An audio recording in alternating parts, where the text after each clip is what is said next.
If you are a multi-passionate girl boss who wants to create, write, teach, learn, connect, and take time for herself and her family and friends, you are listening to the right pod.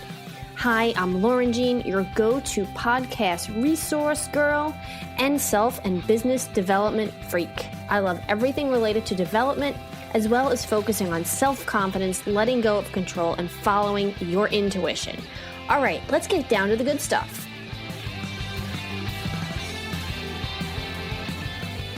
Hello, everyone. Welcome back. I am Laurenjean, and I am here today with Cassie Parks. We are going to talk about her podcasting journey, how and why she got started, her goals, and also the ups and downs that she has gone through during getting her podcast going, as well as continuing the podcast, because there's always ups and downs as you continue with your podcasting. So I want to turn to you, Cassie, and just let us know a little bit about you and what it is that you do.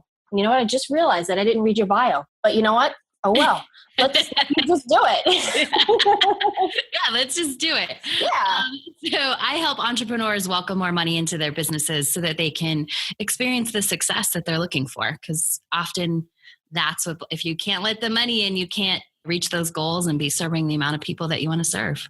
Yeah, I hear you. That's definitely great and so simply put, because I bet it actually is something that a lot of people struggle with. And this could be very useful for people.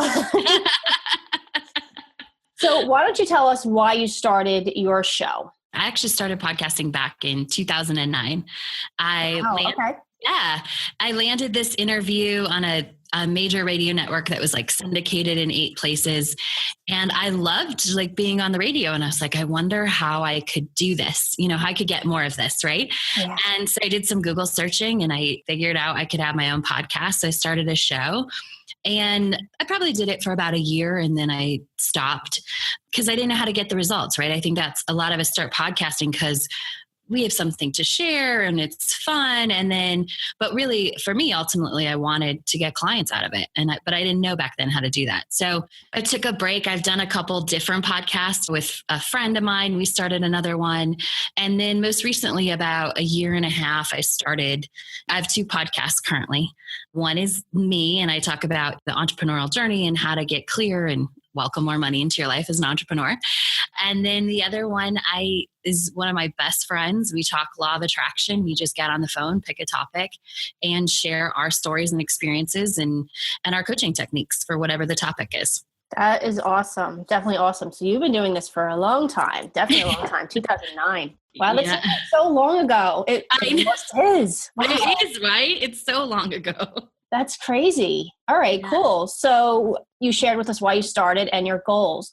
So tell us when you first started, because you were new and I can't say it was really much out there at the time. Yeah, it wasn't. Yeah. Like it was probably a term that no one had heard of, and it's still kind of emerging out there right now. But then I'm sure people are probably like, what the heck is a podcast? So what were some of your challenges since it was such a new concept to you, if you can remember that far back? Yeah, I know, right?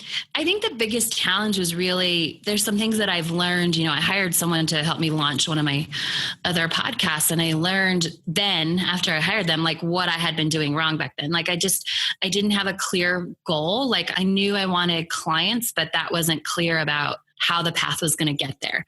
So one of the challenges was I really wasn't clear. It was more about like, I was like, I want to get on and talk, and this is magically going to attract people into my life. Yeah. I think it was also one of the challenges is I didn't know the importance of sort of promoting all the time, promoting each podcast, right? Like it was like, oh, it's going to be up. It's awesome. Like, because I was super new and really didn't know what I was doing in business or in podcasting. So those are some of my biggest challenges. And then for me, one of the biggest challenges, it's why I love that you have guests, but for me, it wasn't fun to like book and keep track of guests. Like some people love that.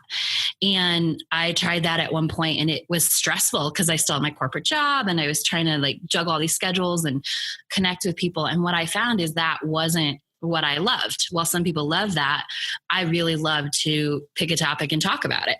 So yeah, it is definitely more fun to just get on and start chatting. And I love it because with my other show, that's basically what we do. We pick a topic, we get on, and we just start talking about it. And I've done a lot of my own solo shows as well. So just so people know, there's many different ways that you can go about this. And I'm sure you've played with many, many different ways to do this. And it's a lot of fun because you can make it your own. You can really do whatever you want and be creative.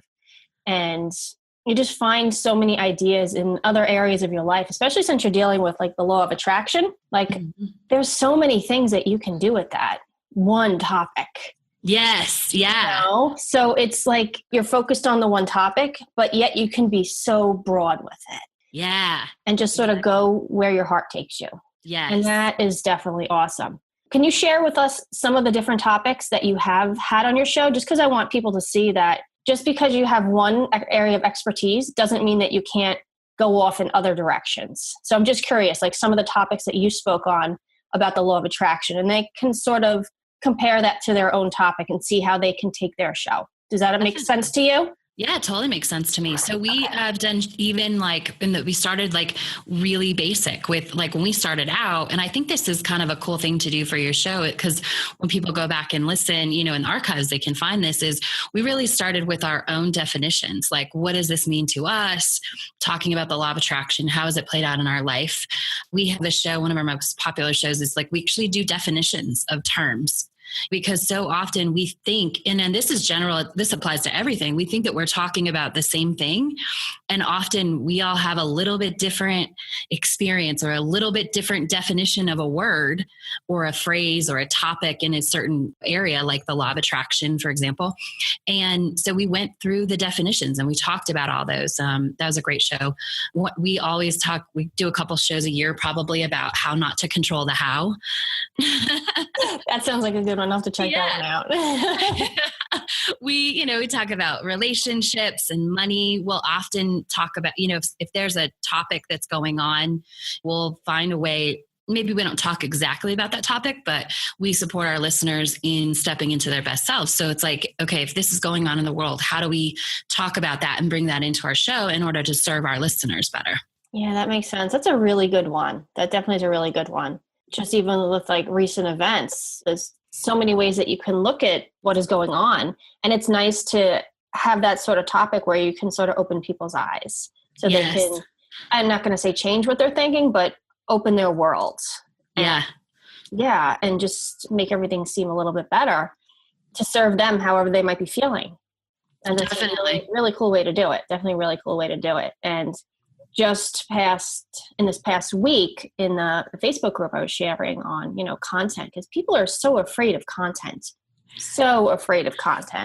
I get a lot of the times they're like, I don't know if I'm going to have enough to talk about. I said, are you kidding me? How do you stop coming up with ideas? It's amazing what you can come up with when you start with one idea, because you can branch out so many different ways and share one or two ideas just from that one, say, blog post. If you're writing a blog post, you can pick out one or two and share those, because at the same time, you don't want to overwhelm people with your ideas in one show. So you can take that and make it into multiple shows, or you can make that into like a theme for the month, or I don't know. I mean, a theme, I kind of like the idea of a theme, because then you can use those ideas and spread them and really get deep into them. Yeah, I love the theme. We're actually doing that on the show that I do with my friend Jenny. February, because it's Valentine's Day, is all about love. So we're doing self-love. We're doing relationships. We're inviting a third person who's a relationship coach in to talk about us. And so I love the idea of themes too. Yeah. To me, it's kind of helped me stay organized, because otherwise I find myself all over the place, overwhelmed, stressed out, and I just want to throw the computer. Because I've been there for time. Because don't you feel like most entrepreneurs are creatives, right? We're in our heads. Yep. We have a hard time with just sticking with one thing. It's that shiny object syndrome. We all have that. I don't think I've met one entrepreneur that doesn't go through that. Yeah. Many times in the same year. So I find by theming things out, whether it be per week or during the month, you can sort of settle yourself into a specific idea. And that's really helped me. So, if you're out there and you're wondering how to calm yourself down, do that, because it's taught me to throw away the other ideas temporarily.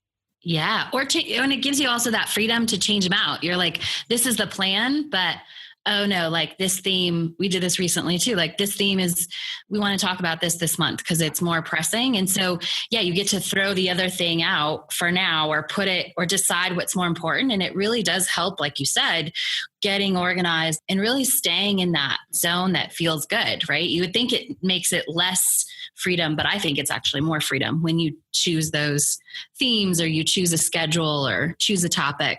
Yeah, because I think you're right when you say it comes to more freedom, because you're feeling less stressed, so you feel freer. Whether on the opposite end, if you have all these ideas, I get overwhelmed and I kind of feel like I'm boxed in and then I shut down. And that's happened so many times. And just, within, I could say the past 6 months or so, where I've really nailed down a way to organize my ideas, because they just don't stop coming. They just really don't stop coming. And it's crazy how in-depth you can get with your ideas. So, and I love that we jumped into this idea of content, because really people are terrified when they first start a show or they're thinking about starting a show. They're just like, how am I going to fill up an entire year or a couple years? Because, when you start a show, you're not looking to do it for like 3 months. You want to keep this going for as long as you possibly can. It's like, you compare it to like a website that you have a blog post on. It's just a different platform, but you're talking. And I feel like when you're talking, you have more freedom to get the words out how you feel and with the emotion that goes with it, where you can't really do that in a blog post. So when you're doing this kind of thing, you really need to have your ideas organized or just on a piece of paper so you can see them, right? Yeah. Yeah. So, kind of where you're going. And I love the ability that podcast gives you to like put in that emotion that you talked about. That's one of my favorite things. That's definitely one of my favorite things. It's really what helped get me out of my own head. It's like journaling, but it's audio. Yes. So you can speak it. So many people love to journal. It's not so much my thing. I like to make notes. I like to make lists. But then when it comes to podcasting, I just love to talk. I love to talk to other people. I love to talk to myself. There's so many ways to do it. And it's very open. And I want people to understand that your show is your show. You can do whatever the hell you want on your own show. Yes. But as long as you're making your audience aware of any changes that may be coming. I love that. I think that's one of the best things about podcasting is really you do get to create your own show, right? You can take what works for you, what you love, and you can leave what you don't love. And it gets to be the thing that like brings you joy instead of something you have to do for quote unquote work or for your business, Yeah, exactly. I love it. This has definitely been a great talk. I feel like we squeezed a lot into a short amount of time. And I think that's going to be super beneficial for people. Yeah. Because again, this is my show and I'll do what I want. That's right. But I don't want to crowd people with too much more. Do you have anything else that you want to add to your journey in podcasting? Just that, really to own what you want to do. And even if you look at, what typically happens is someone's getting into podcasting, then they do a bunch of research and find a bunch of things about the best way to do a show and this and that. And I think there are best ways. There are ways that are, more intentional, but I also think it's your show. Like do what you want, create the show that is the most fun for you, because that's what's going to attract the listeners that you want. Creating a show based on someone else's outline or what's worked for someone else is what worked for them to create their audience. But you want to be in alignment with who you are to create your audience. Yeah, exactly. And that's exactly how I teach people how to do it. I try to teach them the simplest possible way to do this, because I feel like people take podcasting to be this super complicated task. And it's really not. In the beginning, to get all of the ideas and the concepts and the steps, yes, it's a lot. It can be overwhelming at times, but I really try to cut that down to make it really easy. Something else you can do. It's like anything new that you do is absolutely terrifying, because it's new information coming into your head. It's like being signed up for too many newsletters that you just can't read. We all know that feeling. And getting that overwhelm and stepping back. And it's something that's always on someone's list. And I know that because people have come to me saying, I don't know if I have the time for this. I don't know if I can do this. I don't know. Everything's, I don't know, but I want to do it. It's like, okay, well, you got to start somewhere.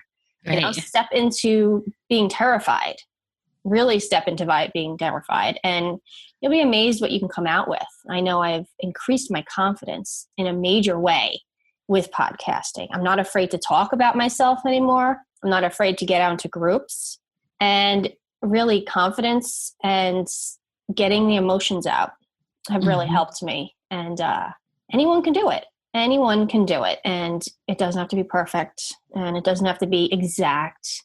None of that. You don't need any of that stuff. So that's what I got to say about that. It can be a lot simpler than you actually think it can be. Yeah, I'm glad you said that, because it's so true. Like, just start. Like, you can figure out how to make it fancy later. Like, you can just start, just like go to Blog Talk and like just start the simplest way, the easiest way for you. If you get overwhelmed by all these different things you got to have and you're like, you can just start by talking, and then you're going to figure out like, what do you need next? And I love that. Just step into it. Like, that's what I tell my clients too. Like, just step into this place and then you'll find what you need. Yeah. Just, open up your recording software and start talking. Doesn't matter what Right. you say. Just start talking and playing with it. That's all you need to do. That's the most important step, is getting your shows recorded. The first thing. All the other things, those are pretty easy. Yeah, it is. Because once you have it recorded, then like the next logical step is like, oh, where do I put it at? Right. Right. When you try and figure out all that, I love that you highlighted that, because when you try and figure out all that stuff before, that's where that overwhelm comes in. But if you actually have something recorded that you're ready to share, you'll find the next step and the next step.